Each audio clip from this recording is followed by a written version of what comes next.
खबर सरायकेला खरसावां जिले के आदित्यपुर थाना क्षेत्र की है, जहां धीराजगंज मैदान के सामने स्थित गौरांग चंद्रमुखी के किराए के मकान में रहने वाले गिरिडीह जिले के उदनाबाद निवासी राजेश कुमार मेहता की हत्या के मामले का पुलिस ने खुलासा कर दिया है। इस सनसनीखेज घटना में आरोपी पत्नी पूजा कुमारी को पुलिस ने गिरिडीह से गिरफ्तार कर लिया है। सरायकेला खरसावां की पुलिस अधीक्षक मुकेश कुमार लोनियात ने सोमवार को प्रेस वार्ता में जानकारी दी कि पति पत्नी के बीच लंबे समय से विवाद चल रहा था। मृतक राजेश के अन्य महिलाओं से अवैध संबंध था, जिससे पूजा मानसिक रूप से तनाव में थी।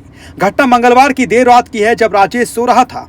उसी दौरान पूजा ने गुस्से में आकर हथौड़ा से उस पर वार कर दिया, जिससे उसकी मौके पर ही मौत हो गई। इसके बाद वो अपने तीनों बच्चों को लेकर वहां से फरार हो गई थी। मृतक के बड़े भाई उमेश मेहता की लिखित शिकायत के आधार पर आदित्यपुर थाना में हत्या का मामला दर्ज किया गया था। पुलिस ने त्वरित कार्रवाई करते हुए विशेष छापेमारी टीम का गठन किया, जिसमें आदित्यपुर थाना प्रभारी विनोद तिर्की, अनुसंधानकर्ता एसआई संतोष कुमार सेन, सुषमा कुचूर, सुधांशु कुमार और सुरेश राम शामिल थे। पूछताछ में पूजा कुमारी ने बताया कि उसके पति के कई महिलाओं से अवैध संबंध थे। इसको लेकर वो अक्सर विवाद करती थी, लेकिन राजेश का चाल चलन नहीं सुधर रहा था। इसी मानसिक तनाव में उसने हत्या की घटना को अंजाम दिया।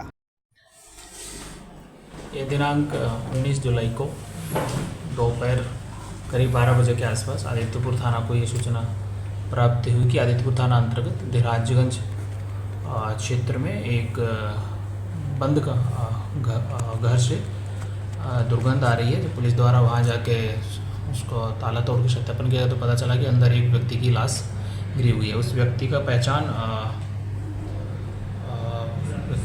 गिरिडीह के रहने वाले राजेश मेहता के रूप में हुई। जब बाद पता लगाया गया तो वह डीडी स्टील का एक कर्मचारी है और शव को देखने से लग रहा था कि उसकी हत्या की गई है। इस संदर्भ में मृतक के बड़े भाई के आवेदन के आधार पर आदित्यपुर थाना कांड संख्या 228-25 दर्ज करते हुए कांड का अनुसंधान प्रारंभ किया गया। अनुसंधान के क्रम में इस कांड में जो संलिप्त है उसकी गिरफ्तारी हेतु और इस घटना का उद्भेदन करने हेतु अनुमंडल पुलिस पदाधिकारी सरायकेला के नेतृत्व में एक टीम का गठन किया गया। इस टीम के द्वारा मानवीय आसूचना और तकनीकी साक्ष्यों के आधार पर घटना का उद्भेदन किया गया है और इस हत्या में जो मृतक है उसकी पत्नी की ही संलिप्तता उजागर हुई है।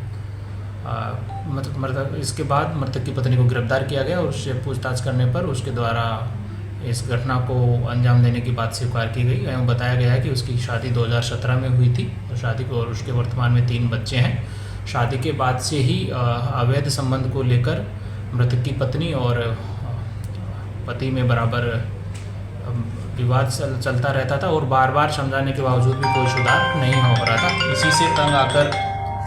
इसी से तंग आकर मृतका द्वारा 16-17 जुलाई की मध्य रात्रि को वहीं पे छत पर एक कार्य चल रहा था, वहीं से हथौड़ा लाकर सर पे बार बार वार करके उसकी हत्या की गई और रात में ही वो अपने ससुराल